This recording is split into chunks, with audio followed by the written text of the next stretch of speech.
I recently read Think Faster, Talk Smarter by Matt Abrahams. I grew up with a stutter. Therefore, when I'm put on the spot and asked, "Hey Nathan, what do you think?" in a meeting full of important people, I get more anxious than most.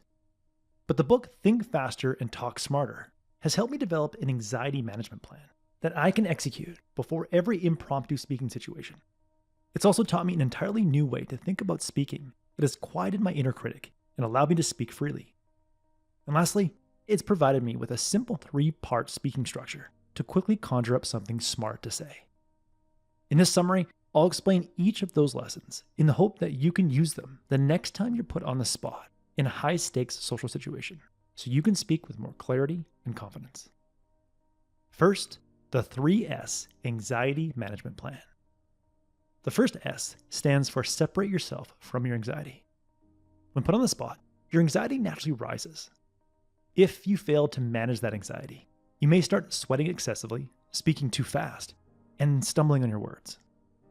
The key to managing your anxiety is to remember that you and your anxiety are two separate things. You can feel anxious and still talk like someone who is completely calm. You do this by observing your anxiety as if it were happening to someone else.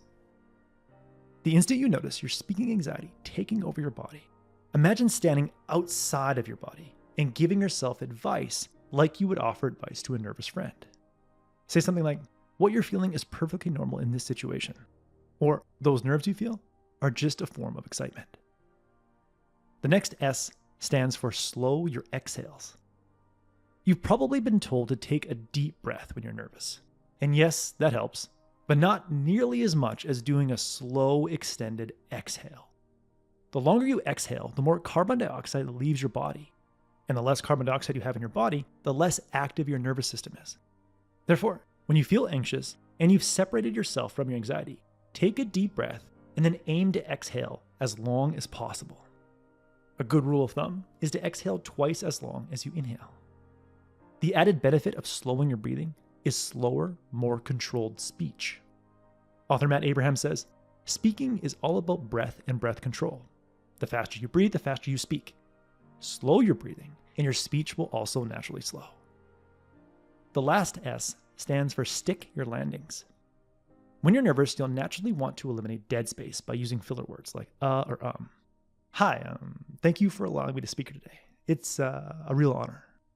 But if you listen to any powerful speaker, JFK, Churchill, Dr. Martin Luther King Jr., you'll notice an absence of filler words as they embrace the silence between their sentences. If you learn to embrace silence and banish filler words, you will convey confidence to your listeners and feel more confident in the process. The easiest way to do this is to make it nearly impossible to say filler words by timing your inhales. Saying a word, including filler words, requires that you exhale. So if you aim to empty your breath after making a point and immediately transition to a gentle inhale between points, you'll rarely utter filler words. You'll be like a gymnast sticking the landing after a series of flips and twists before resuming your performance. If you execute this 3S anxiety management plan, you will reduce your anxiety. But if your goal is to speak perfectly and be liked by your audience, that anxiety will quickly return. That's why you should dare to be dull. When you dare to be dull, you are less inclined to judge yourself as you talk and simply say what's on your mind. When Matt Abrahams dares his Stanford students to be dull, they usually gasp. But when they try it, their communication becomes smoother and more authentic. He says, in a delightful paradox, the more mediocre you give yourself permission to be, the better, more compelling a speaker you become. The phrase dare to be dull comes from the improv world and helps sketch comics be more relaxed and spontaneous on stage. Steve Johnston, past president of the iconic sketch comedy club Second City, which produced stars like Chris Farley, Tina Fey, and Steve Carell, says we tend to think we must come up with the big idea when we speak, contributing something important, beautiful, or transcendent, like an awe-inspiring cathedral. But providing the building block of a conversation, the brick, also matters. We serve as bricks by waiting, listening, and at times offering up logical connection between others' ideas. We don't have to say something original or path-breaking every time. So the next time you're put on the spot and have a paralyzing fear of saying something stupid and being imperfect, dare to be dull and just put forth a brick, a piece of information that can help get others involved.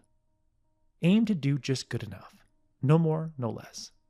Adopt this mindset, and you'll be delighted by how well you speak and how much more people like you. So now that you're freed up to speak more spontaneously and just be yourself, increase the chances of sounding smart by using a go-to message structure. Smart people rely on structures to deliver their messages all the time. Smart salespeople use the problem-benefit-solution structure to reliably persuade people and increase sales. A simple example is, you look hot and thirsty. Problem. You feel much better if you consume some water. Benefit. Luckily, I have a cold and refreshing bottle of ultra-purified water right here. Solution. Trial lawyers use the IRAC structure to persuade a judge or jury. They state the issue, bring up the relevant legal rule, analyze the issue using that legal rule, and then make a conclusion based on their analysis. Pixar Studios uses a structure to reliably tell a story, develop characters, and produce hit movies. The structure is, once upon a time, every day, but one day, because of that, and because of that, until finally, and ever since then, insert character transformation. Arguably the easiest and most effective structure for impromptu speaking is what, so what, now what. In a meeting, start by discussing an idea, problem, or product, the what, then explain why it's important, so what, and end by describing what action should be taken next, now what. For example, our monthly report shows that sales have dropped by 15% compared to the previous month. If this continues, we will have to lay people off. To increase sales, I propose we launch the following marketing campaign. Make the what, so what, now what structure second nature by taking a minute after listening to a podcast, reading a news article, or watching an educational YouTube video to decide, what was that piece about? Why was that information important and relevant to my life? And how can I use it going forward? In the end, the next time you're in an important meeting and someone puts you on the spot, manage your anxiety by separating yourself from your anxiety, slowing your exhales, and sticking the landing after your first sentence. Then dare to be dull so that you silence your inner critic and be more authentic. Then finally, make it easy to think on your feet and sound smart by leveraging the what, so what, now what structure. Matt Abraham says, we can train ourselves to think and speak on our feet, reacting in ways that come across as coherent, compelling, and unmistakably genuine. That was the core message that I gathered from Think Faster, Talk Smarter by Matt Abrahams. If you want to get better at thinking on your feet and sounding smart, this is the book for you. If you would like a one-page PDF summary of insights that I gathered from this book, just click the link below and I'd be happy to email it to you. If you already subscribed to the free Productivity Game email newsletter, this PDF is sitting in your inbox. If you like this video, please share it. And as always, thanks for watching and have yourself a productive week.